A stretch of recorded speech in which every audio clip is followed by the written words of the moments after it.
Simula sa araw na ito, Beto, babantayan ko na ang bawat kilos mo rito sa pamamahay ko. Mas mabuti na to para hindi mo nasubukang kalabanin ako. Talaga? Anong balak mong gawin sa akin?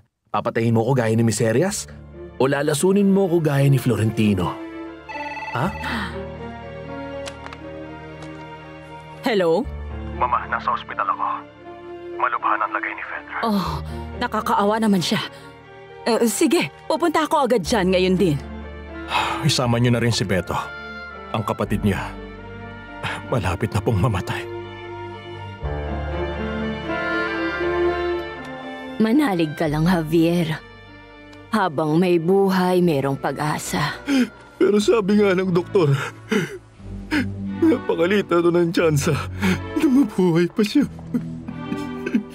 Gusto kong sabihin sa'yo na kinalimutan ko na lahat ng sama na loob ko kay Ate Fedra. Ngayon, sobra ako nag-aalala sa kanya. Ayoko siyang mamatay dahil kapatid ko pa rin siya. Magulo pa rin ang isip ni Fernando, Jose. Hindi ito ang tamang oras para sabihin sa kanyang hindi niya anak ang dinadala ni Fedra. Senyor, bakit hindi kayo humingi ng ibang opinyon? Hindi ko alam, Georgina. Hindi ko na alam.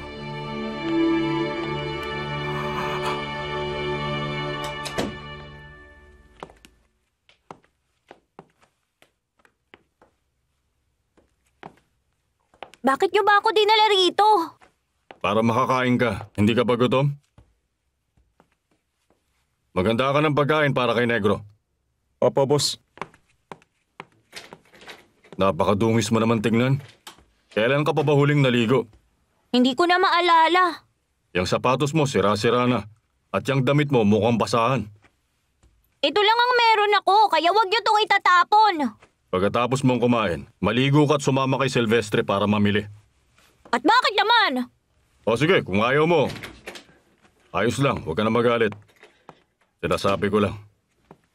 Eto ng tinapay at gatas.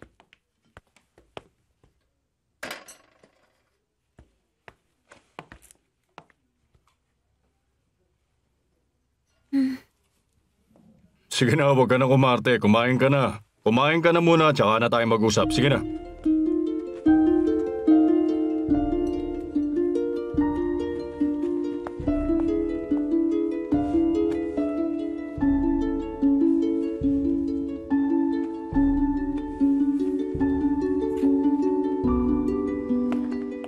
Sa ganito mga pagkakataon, mas maganda kung lalapit tayo sa Diyos, Senyor. Veronica, sinabi ko na sa'yong hindi ako nagdadasal.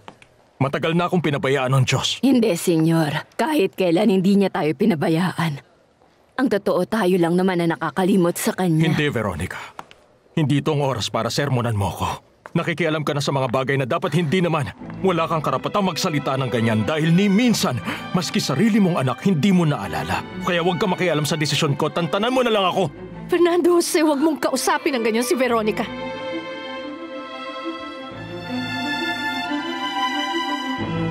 Sawa na ako sa pakikialam ng lahat sa buhay ko. Pati na ang babaeng yan. Wala kang karapatang kausapin siya ng ganito. At bakit hindi?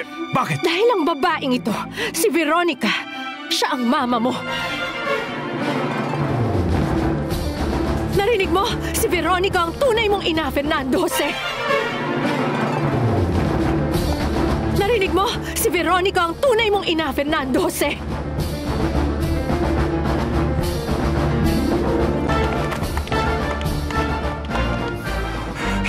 Hindi totoo yan. Patay na. Patay na ang mama ko. Naiintindihan kong nagulat ka. Pero yun ang totoo. Hindi totoo yan. Hindi isa yung kasinungalingan. Nagsisinungaling kayo. Sabihin mo, Abril. Sabihin mong hindi yung totoo. Sabihin mo! Kahit mahirap para sa'yo na tanggapin, yun ang totoo.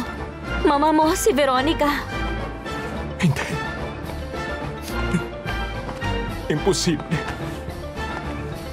Imposible yan. Hindi. Hindi.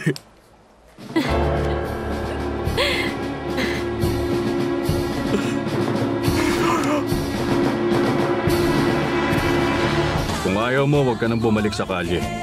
Bibigyan kita ng tirahan, pagkain at edukasyon. Ano ang kapalit nun? Hindi mo naman ako kilala. sasamahan mo akong bisitahin ng babaeng mapapangasawa ko. Siya si Rosalinda. Siguradong magugustuhan mo siya. Anak, maniwala ka sa akin. Isinusumpa ko sa'yo na hindi ko talaga ginusto na mahiwalay sa'yo. Binigyan kayo ng bagong buhay at pagkakataon. Hindi kita mapapatawad. Kahit kailan hindi. Bilang ama, may isip mo na ikaw ang unang mamamatay kaysa sa mga anak mo. Sana po makaligtas sila. Si Fedra at ang bata. Rosalinda